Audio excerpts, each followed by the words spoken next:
E aí, seja bem-vindo aqui ao canal Pobre Fala Besteira. Eu sou o seu amigo Israel e vamos que vamos aí, beleza? Vamos falar hoje da guerra. A guerra estourou aí, mas vamos falar em si do nosso exército brasileiro, parceiro. Vamos falar aí que virou meme na semana aí o exército brasileiro. Muita gente fazendo vídeo de meme do exército, mas vamos falar um pouquinho da realidade aqui, um pouquinho da história aqui. Vamos falar assim: será que o exército brasileiro tem disposição para ir para a guerra? Tem disposição material bélico, essas coisas? Eu, particularmente, acho que tem, mas muita gente fala que não. Especialistas aí falam que não. Mas eu falo, e eu penso assim: meu comentário, minha vida, isso daqui é o pobre falando besteira e eu vou falar besteira mesmo. Se você não gostou, comenta. Se gostou, comenta também, beleza? Então vamos lá, dê seu like, mande seu alôzinho aí, que todo dia aí, semana que vem, vou voltar a postar vídeo todo dia aí do, do nossos assuntos aí, o assunto mais pertinente da semana. E essa semana aqui, vamos mostrar aqui um pouquinho do Pobre Fala Besteira, falando lá do passado. O Exército Brasileiro, gente, o que acontece com o Exército Brasileiro? O Exército Brasileiro está enfraquecido. Por que o Exército Brasileiro está enfraquecido? Eu vou buscar aqui rapidinho, só um lembrete aqui.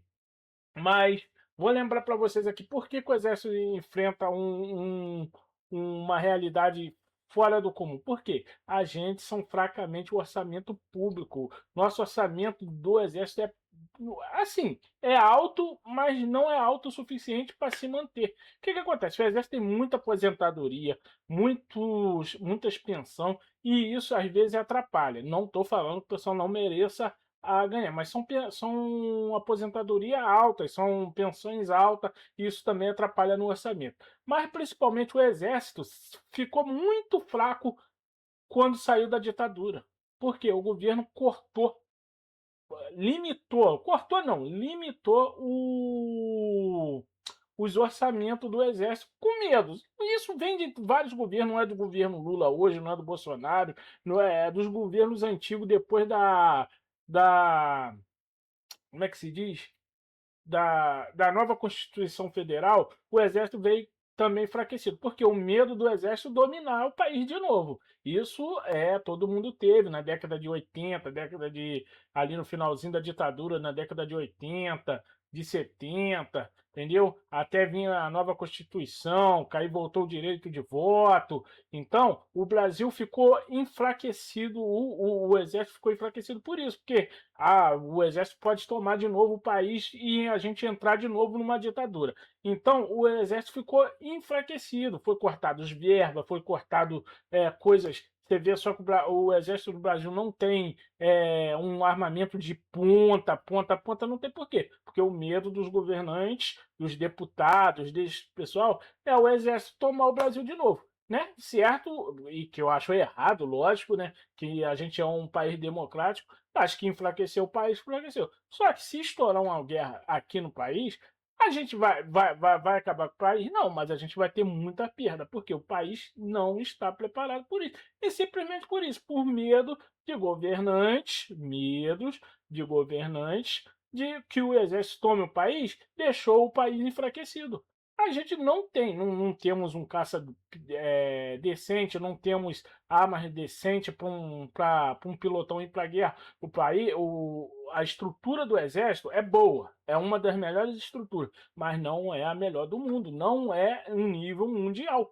Isso é a realidade. Isso daqui é um comentário meu, isso daqui é uma opinião minha, tá? Isso eu não sou especialista, mas você vê isso daí. Você pode pegar lá no âmbito da história que o exército do Brasil ele ficou fraco, o exército, as forças armadas do Brasil, né?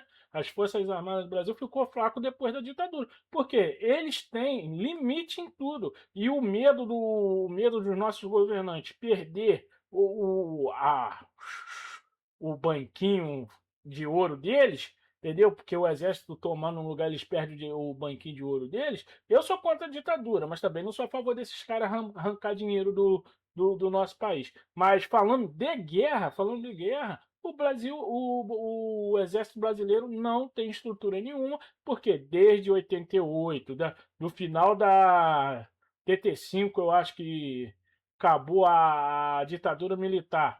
o exército enfraquecido, os anos foram passando, muitas pensões de pensões alta, aposentadorias altas do exército, e isso enfraqueceu. Mesmo o exército tendo as verbas lá, isso, os salários aposentados são muito altos. O país, pô, eles têm. O exército tem uma estratégia grande, lógico. A gente tem áreas que você pode vir de terra que eles não vão conseguir invadir. O país é especialista em mata, e isso tudo. Mas em dinheiro, em orçamento público, para ser potência mundial, a Forças Armadas do Brasil, o Exército Brasileiro, a Marinha, a Aeronáutica não tem. São um sistema que estão destruído, mas ninguém fala nisso porque o medo de falar que não vai dar força para as Forças Armadas, porque tem medo que elas tomem o Brasil de novo, como se diz, é grande, porque você sabe disso. O pessoal tem medo da ditadura, que não foi uma coisa boa para o Brasil, mas também é, deu um controle muito grande que fez parte da nossa história. Isso ninguém pode negar. Isso daí, a ditadura, ela fez parte da nossa história. Ela está ali para ser lembrada, não é para ser esquecida, porque para mostrar que também fortaleceu o Brasil em muitas coisas e também enfraqueceu ele em muitas coisas e enfraqueceu o próprio Exército Brasileiro, a própria Força Armada, porque não tem. Hoje, infelizmente, os armamentos são defasado, são poucas coisas modernas, e quando compro alguma coisa mais moderna é para coisa inútil, ou quando eu compro, igual teve um tempo aí comprar não sei o que, muitos leite condensado para o exército, isso sim é compra desnecessária, mas vamos lá, vamos Brasil, se Deus quiser a gente não vai entrar nessa guerra e vai dar tudo certo, porque mas se entrar, a gente está quase preparado. Não estamos preparados 100% por isso, por falta de verba, falta de confiança do governo em cima do exército para comprar materiais bélicos que faça ir para guerra, o Brasil entrar numa guerra tranquilo. O que falta é entrar um governante dele e falar, não, eu vou armar o meu país para ser defendido, porque o Brasil precisa, porque o Brasil é um país com muito petróleo. Então, é um país bem visto, com recursos infinitos de coisas que interessam lá fora. Então, vamos lá. Isso daqui é mais um papo do pobre falando besteira. Se você gostou, curte. Se não gostou, também curte, comente, que a gente vai melhorar o canal, beleza? Curte e compartilha aí. Fui!